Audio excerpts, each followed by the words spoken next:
Hello, this is Glenn Yancey with InSource Solutions. I'm here to show you how the Wonderware Alarm Advisor by Aviva can provide operators with a tool that takes a holistic approach in presenting the alarms produced by the Wonderware system. Let's look at what we have without the Alarm Advisor. Our HMIs can produce hundreds if not thousands of alarms daily. Our operators can't effectively react to this massive amount of alarms.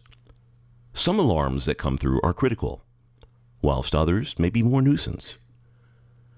With all of these nuisance alarms occurring, how can we tell which ones are the largest culprits of the alarms happening the most, or alarms with longest duration, or maybe the alarms with the shortest duration? Usually, those alarms with the shortest duration can be the most disruptive when trying to isolate the cause of why they happen so much and so quickly.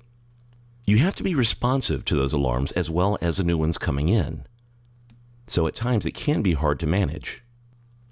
When storms approach, electrical issues due to lightning or wind may cause flickers in a facility. Those flickers may be considered nuisance. But if so, how do we isolate them with the hundreds or thousands of alarms that are also coming in throughout the day? With the Alarm Advisor, we can tailor metrics to your plants or facility. This allows us to set up widgets to monitor KPIs, which also mean key performance indicators, such as the average amount of alarms or the peak amount of alarms during a specific time period, like this 10 minutes right here. This improves the awareness of the operator. We can also look at the alarms over time by their severity. Severity tells us how important that you have deemed your alarms to be, such as critical, high, medium, and low. So when you have an alarm trigger based on when a flow rate drops, would you brand that as critical or maybe just low, which would be informational? Let's look at what our system has collected already from our historical alarms. This is a sample viewing over the past 3 months. This is something that can be changed based on week, day, and so forth. And you can also change the interval, or filtering out based on your alarm groups or areas. I'm going to zoom in on a time between July 7th and September 13th. Each dot represents the total alarm activity, how many low, medium, high, and critical alarms, and their percentages for every 2 days. This view can also be changed to look at it in a table perspective versus a trend perspective. I am now going to select the Frequent button. This is a viewing of the most frequent alarms. These are the alarms that have occurred the most over the start time and end time that I have chosen. I can select the bar of the most frequent alarm to see how many times that it had occurred, as well as the total and average duration. I can also scroll down and see how many times in a trend format that tag had produced an alarm. This is a view of the top 10 standing alarms, which are alarms that have over 15 minutes or more duration.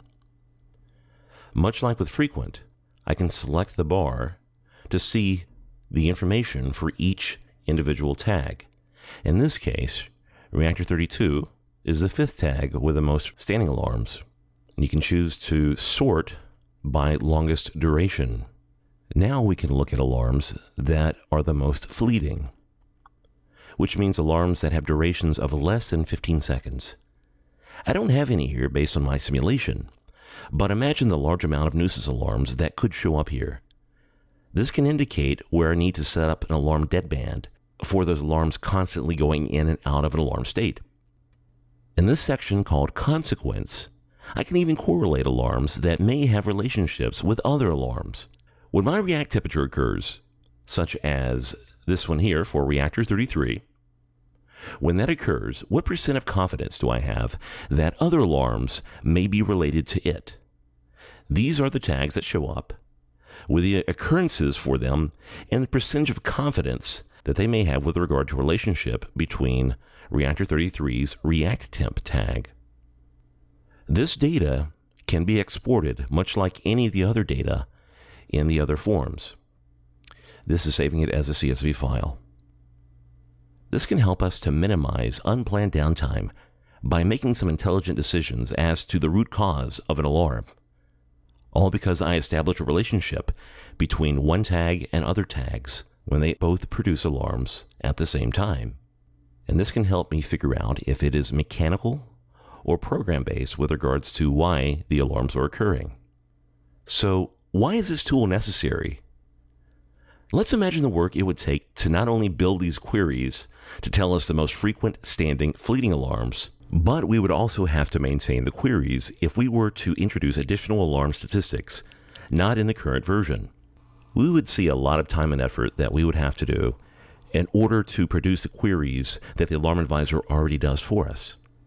So how does it work? The Alarm Advisor can connect to any Wonderware alarm database, such as the WWALMDB for InTouch applications, as well as the A2 ALMDB for system platform or Galaxy-based applications. And this also connects to SciTech and ClearSCADA. It can be purchased in the amount of data collectors, such as one database or multiple databases, such as 5, 10, or unlimited. By improving operator awareness and minimizing unplanned downtime due to making more intelligent decisions, we can improve our plant performance utilizing the Wonderware Alarm Advisor by AVEVA. Thank you very much.